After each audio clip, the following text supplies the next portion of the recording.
A criança que não partiu na UTI pediátrica. Boa noite.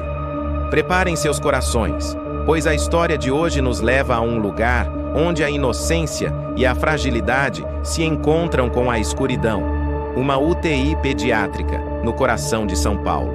Aqui, a esperança e a dor dançam em um balé silencioso, e às vezes, o eco dos que partem se recusa a ir embora.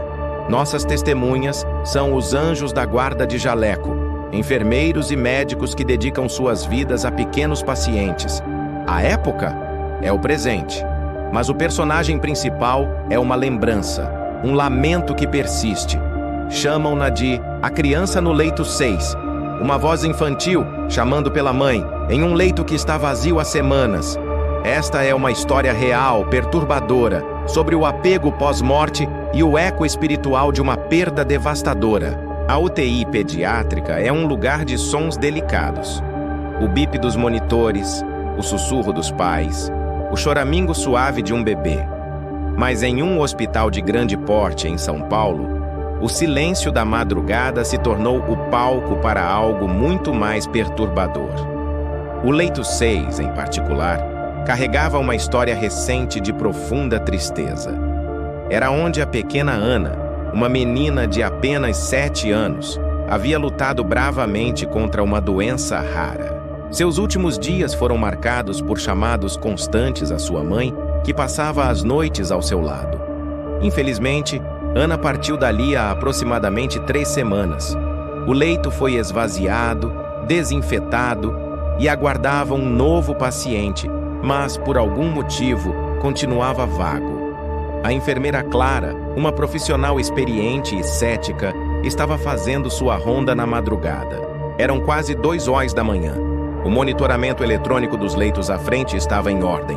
Foi então que ela ouviu, claro e nítido, uma voz infantil, fraca, mas perceptível, vinda diretamente do leito 6. Mãe! Mãe! Clara parou, confusa.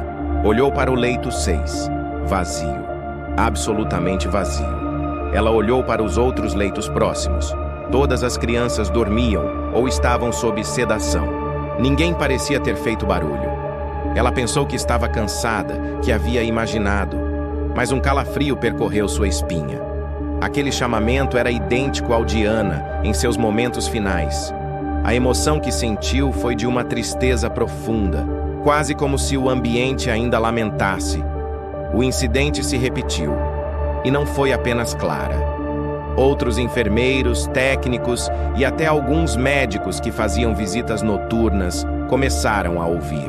O chamado pela mãe se tornou uma ocorrência quase diária, sempre entre 1 e 3 da manhã, vindo do leito 6. Além do mãe, mãe, alguns juraram ouvir um leve choro infantil, como se a criança estivesse em apuros, mas abafado pelo silêncio da UTI. Um som sutil de lençóis sendo arrastados também foi relatado. A área em torno do leito 6 ficava visivelmente mais fria. Não um frio de ar-condicionado, mas um frio cortante que parecia emanar do vazio. Alguns funcionários sentiam uma leve tontura ou um aperto no peito ao passar por ali. Pequenos incidentes começaram a acontecer. Brinquedos esquecidos em mesas próximas ao leito 6 apareciam ligeiramente movidos ou caídos no chão. Uma enfermeira deixou uma caneta na mesa do posto e a encontrou horas depois, dentro da gaveta do armário do leito 6, que estava vazia. O médico plantonista Dr. Ricardo, inicialmente cético, tentou encontrar uma explicação racional. Verificou ruídos externos, sistemas de ventilação, até a possibilidade de aparelhos com defeito. Nada. Em uma madrugada, ele estava sozinho no posto de enfermagem quando o chamado veio, alto e claro, do leito 6. Mãe! O Dr. Ricardo, armado de sua ciência, foi até lá. O leito estava imaculado. Ele tocou o colchão. Gelado. Ele respirou fundo, tentando manter a calma, quando ouviu uma voz muito próxima ao seu ouvido. Um sussurro gelado que fez seus pelos se eriçarem. Ela não vem.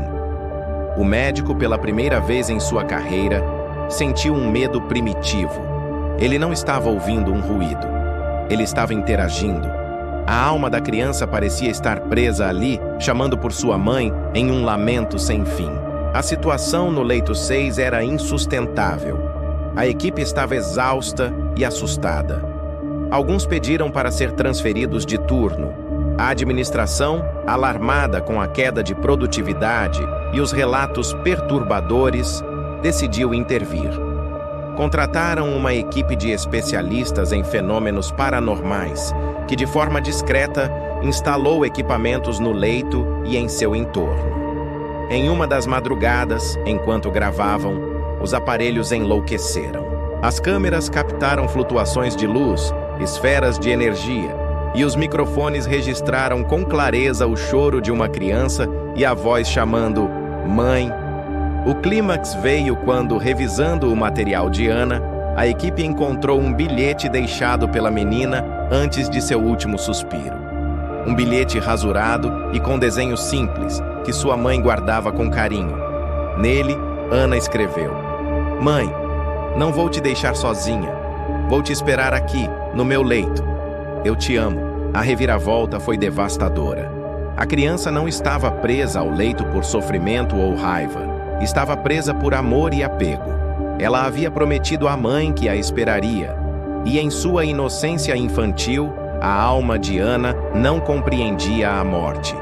Ela cumpria sua promessa, chamando por sua mãe, dia após dia, noite após noite, de seu leito vazio. O terror não vinha da maldade, mas de uma devoção inocente e eterna que se tornava uma assombração. A UTI pediátrica em São Paulo foi benzida por um padre e uma pequena homenagem foi feita a Ana, com a presença de sua mãe, que, emocionada, pôde conversar com a filha uma última vez.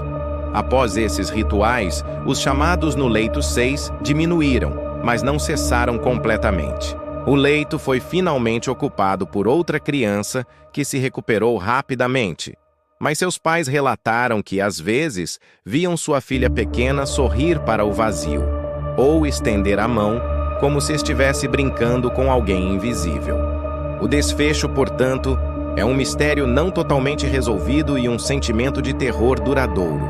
A alma de Ana talvez tenha encontrado alguma paz, mas seu eco espiritual, seu lamento e sua promessa de espera continuam a pairar sobre o leito 6.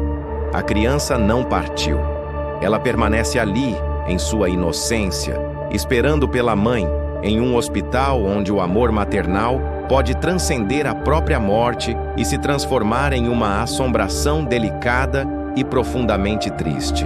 O terror, neste caso, é a permanência de um amor tão grande que desafia as leis da vida e da morte. A história da criança no leito 6 nos faz refletir sobre o poder dos laços familiares e como o amor pode deixar marcas que nem a morte apaga. Você já ouviu histórias de crianças ou entes queridos que se recusaram a partir? Conhece algum relato de apego pós-morte? Compartilhe esta emocionante e perturbadora história. Deixe seu comentário com suas experiências ou opiniões sobre o eco espiritual.